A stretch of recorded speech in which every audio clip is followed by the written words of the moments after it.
Enjoy চ্যানেলে তোমাদের স্বাগত। আজ রসনা তৃপ্তির জন্য আমাদের জনপ্রিয় একটি খাবারে একটু বিশেষ তেল ব্যবহার কি করে আরও বেশি জনপ্রিয় আর সুস্বাদু করে তুলেছি সেটাই দেখাবো। এর জন্য আমি একটা বড় বেগুন ধুয়ে নিয়েছি, একেবারে মাঝখান থেকে ছুরি দিয়ে কেটে নিয়েছি। দেখে নিলাম ভেতরে পোকা টোকা আছে কিনা।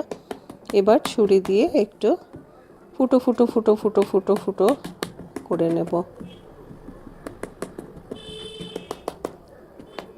হ্যাঁ, এরকম ফুটো ফুটো করে নিলাম। এবার গ্যাসের বার্নারটা আমি জ্বালিয়ে নিচ্ছি। হ্যাঁ, এবার বেগুনটি এর উপরে দিয়ে আমি ভাপিয়ে নেব।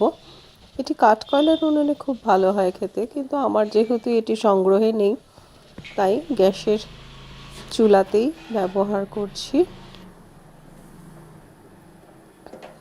হ্যাঁ, এটা সম্পূর্ণভাবে হয়ে গেছে।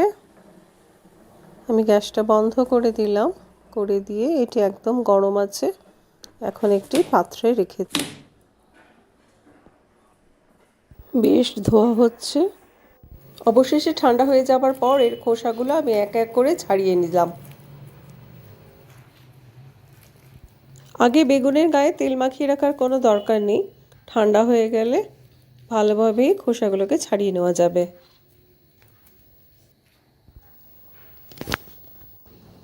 হ্যাঁ, হয়ে গেছে। এবার পাত্রে স্বাদ মতো লবণ নিয়ে নিলাম। হ্যাঁ, এই তেলের কথাই বলছিলাম। তোমরা অনেকেই ধরে ফেলেছো। হ্যাঁ, ঠিকই ধরেছো, এটা আম তেল, যেটা আমি গরমে কাঁচা আম, সর্ষে তেল, কিছু মশলা দিয়ে রোদে জারিত করে তৈরি করেছি এই আম তেল। ভীষণ সুগন্ধ এই আম তেলে। এই আম তেল আমি দিয়ে দেব এর মধ্যে। এই দিয়ে দিলাম। হ্যাঁ, তেল দেওয়া হয়ে গেছে। এবার কুচনো পেঁয়াজ দিলাম। তোমরা যতটা পছন্দ করবে দিতে। এবার কুচনো কাঁচা লঙ্কা তো দিতেই হবে। তোমরা যদি ঝাল পছন্দ করো আরও বেশি ঝাল দেবে, আরও বেশি লঙ্কা দেবে। এবার আমি মাখিয়ে নিলাম সব একত্রিত করে।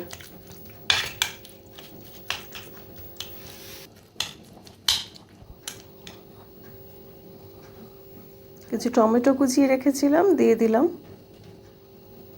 এর মধ্যে টমেটোটা বেশ ভালো লাগে খেতে। হ্যাঁ, দেখো কত সুন্দর লাগছে দেখতে। ধনে পাতা না দিলে কি চলে? একদম কচি কচি তাজা তাজা ধনে পাতা কুচিয়ে আমি এর মধ্যে দিয়ে দিলাম। হ্যাঁ, এবার আমার প্রিপারেশন পরিপূর্ণ হলো। দেখো কত সুন্দর লাগছে দেখতে।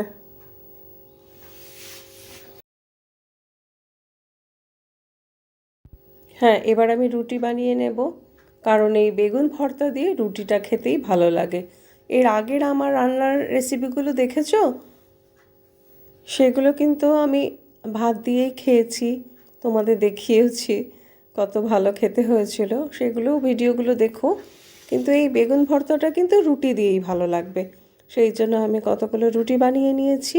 এই আমি রুটি নিয়ে নিয়েছি আমার প্লেটে। এবার আমি নিয়ে নেব বেগুন ভর্তা। এই নিলাম 1 চামচ। না, 1 চামচে তো আমার হবে না, আমার আরও লাগবে। এত সুস্বাদু করে বানিয়েছি, আম তেল বলে কথা, আমি আরও নেব। হ্যাঁ, নেওয়া হয়ে গেছে আমার। এবার আমি একটু রুটি ছুঁড়ে নিলাম। রুটি ছিঁড়ে নিয়ে এই নিলাম ভর্তা, নিয়ে শটান মুখ। দারুণ হয়েছে গো। আমার একটু নিয়ে। দারুণ দারুণ। আম তেলটা একটা অন্য মাত্রা দিয়েছে, তাই তোমরা বলছি চটপট করে বানিয়ে নাও। ভিডিও ভালো লাগলে কমেন্ট করে আমাকে তোমাদের মতামত জানিও। লাইক শেয়ার করতে ভুলো না। সাবস্ক্রাইব করে আমার এনজয় চ্যানেলটিকে এগিয়ে দিও। আজকে চলি তবে।